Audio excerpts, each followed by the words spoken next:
All right, so this is the bond forfeiture docket, Nisi case number 24 DCCV 1018, and I guess these are both kind of similar issues with regard to the same bonding company, correct? I think right there.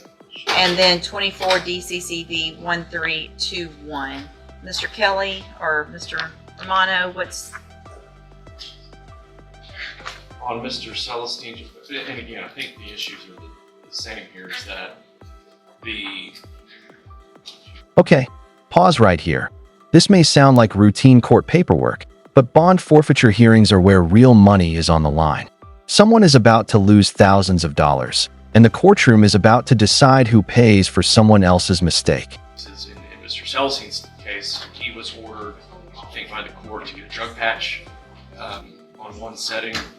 Give it 24, 48 hours, go get a drug patch, come back, or give us notice that you've done so, and for whatever reason didn't. So my interpretation of that is a bond that should have been revoked by the court, not forfeited, or left Mr. Romano and his company responsible. Here's the legal chess move the bondsman is trying to make.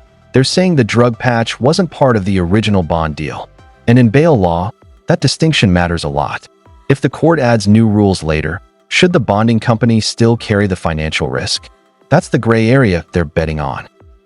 well, I mean, if he ordered it in court one day. He apparently showed up to court, and we weren't notified at the jail that he had to have one. So his first day, he showed up and said, "We need to have a drug patch in 24 hours." It didn't get done. We didn't know it didn't get done. And so the next 4 days, there was a hearing, and he didn't show up to court. So that's kind of the issues on both of these. But if I had, did you not know about the court dates? I mean, regardless of if there's a bond violation, a lot of times what I'll do is, if it comes to my attention through Ms. Werner, will get the emails from whoever it is that they're supposed to have a GPS or a drug patch, and then if I get some type of referral back from them that says either they're not wearing it, or they didn't get it, or they tested positive. Sometimes if it's a positive, I'll at that point just raise the bond and do an at-large without proper bond. If sometimes though, I'll, instead of waiting till the next court date for these violations, I'll move it up a week or two. So I guess if I moved it up, which is what it sounds like for a bond hearing, just a review to see what's going on. Are you saying you didn't know about that date? No, we knew about the court date. What I'm stating here is when we did the bond, the drug patch was not a part of the bond that we did with the client. That was a condition between the court and Mr. Celestine on this actual situation. Right. And basically, what I'm saying here is some of these bond conditions are setting us up for failure. I mean, like this guy, you gave him 24 hours to get the drug patch put on. Okay. But he knows he didn't get it put on 24 hours later like he was supposed to. Now you can feel the frustration building. Imagine guaranteeing someone's behavior financially, only to discover new conditions were added behind the scenes. The bondsman thinks they're being set up to fail, but the judge is about to focus on one thing only.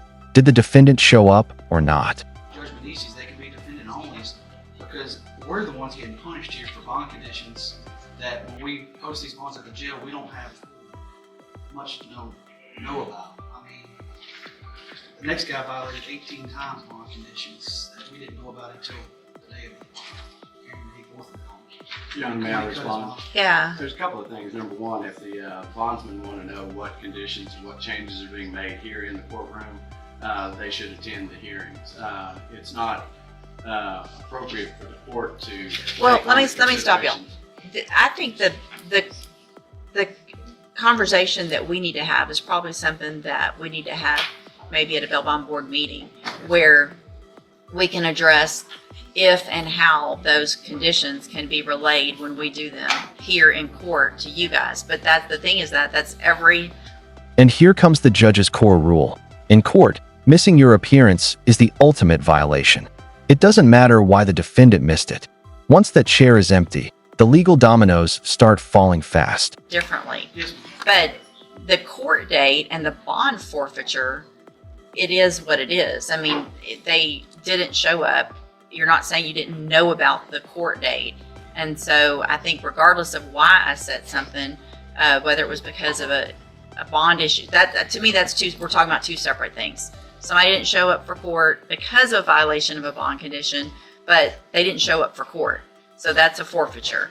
If I know, it's just different on how it depends on, for me, how I handle them, and we can talk about that later. So on the next one, the state even filed a motion to increase or revoke. Mm-hmm. Set a hearing for that. He had violated 18 times. We didn't have any notification from the ankle monitor business, and we have no grounds to drop him when he is violating those conditions. No, I understand that y'all might need some type of. I understand. So I'm asking some kind of relief with this neck. Well, I don't know that I knew someone violated 18 times. I didn't say because, you did. No, I'm just saying I don't know that either of us Yeah. knew that, because if someone's violating an ankle monitor 18 times, typically it's going to Somebody's- immediately be at large without proper bond, not just let's reset a hearing for a week out, because I would be concerned about that. So sometimes we may not get it from the company until they say, oh, look, there's been a whole lot of these. And so we don't know that either. So that's obviously something we need to take up. I guess 18 violations? That's not a small mistake. That's systemic failure. And here's the twist. Neither the court nor the bondsman seems fully aware of it. So now the real mystery isn't guilt. It's communication breakdown inside the justice system itself. yeah. Section 2213 does not list the court changing bond conditions as a grounds for exoneration on the bond. I mean, it's simply not there. I mean, it's the court has to address the defendants as the defendants appear in the court. The bond conditions for the jail. Right now, Mr. Romano has not told the court that they can't go over to the jail and pick up a copy of conditions that are placed on them at that time. I don't know why they're not getting communication from the Well, no, ankle he's monitors. he's getting them. They're getting them It's fixed. when they're initially done. It's fixed now. That issue. That's been Okay. yeah, we've been working on that. Otherwise, they But what he's can hear. not getting is their information here. And I understand that they can't also be in every court every morning.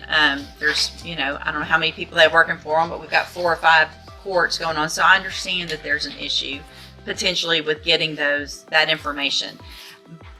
I don't think it changes legally, though, the fact that there was a court date, knew about it, the defendant didn't show up for that court date, and so I don't think legally there's relief necessarily that I could give unless there's some agreement to that. I do understand where you're coming from, but I think the fact that y'all knew about the court date, it wasn't some communication issue with knowing that he had to be here, or both of them were guys, that they had to be here, and that it didn't show up.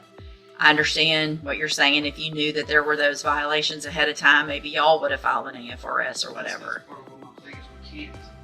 We do go on agreements with these people, and it spells out what grounds we have. Right. So these violations have to come from the court as far as the issuing of warrants, and I can't even go rearrest them. We have a investigations company, but I can only go pick up on our forfeitures. So even if we do it at large, my hands are tied on some of this. And Mr. Price just wants us to keep going after these people, and I understand that. But even on this kind of situations, I can't go after these people. I can't even issue a warrant. Legally, I cannot, because they could come back at us and go, well, here's what our contract says. Well, the bond conditions were not part of this, our bail bond agreement.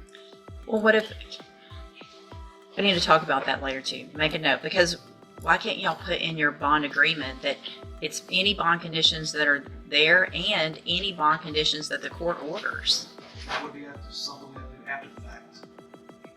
So sometimes, like now, we're knowing bond conditions. This isn't an issue that's going to keep coming up because they fixed it.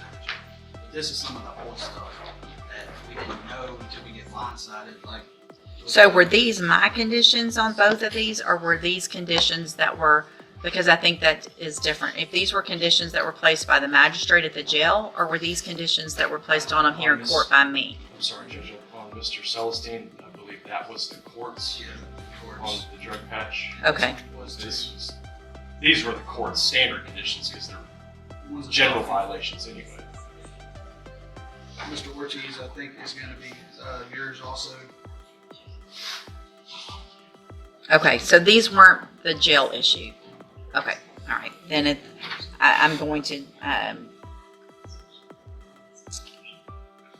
grant the forfeitures in each case, and then we can discuss, somehow, if I get with all the courts though, to figure out a way to get bond conditions that are placed on them after the fact by the courts, which happens all the time. And so I don't know, really, other than y'all being here, but we can try to work something out. But I don't think that's necessarily the issue is going to be getting everybody to do with this thing. But we can talk about it at Bond Board. All right. Your Honor, just for clarification, I would ask that the court take judicial notice of the court's bond forfeiture docket for the cases thereon, We'll do so. and take judicial notice of the bond forfeiture case and the underlying criminal case in each of those, We'll do that as well. and enter judgment according to the court's docket. I will do that as well. We have final judgments prepared for that. Okay. Thank you. Thank you, Your Honor. All right. And hey, remind me, and we'll try to figure something out. All right. And this is the moment everything lands. The judge acknowledges the communication problems, but legally, none of it changes the outcome. The defendants missed court, and in bond law, that single fact outweighs every excuse. Financial responsibility stays with the bondsman.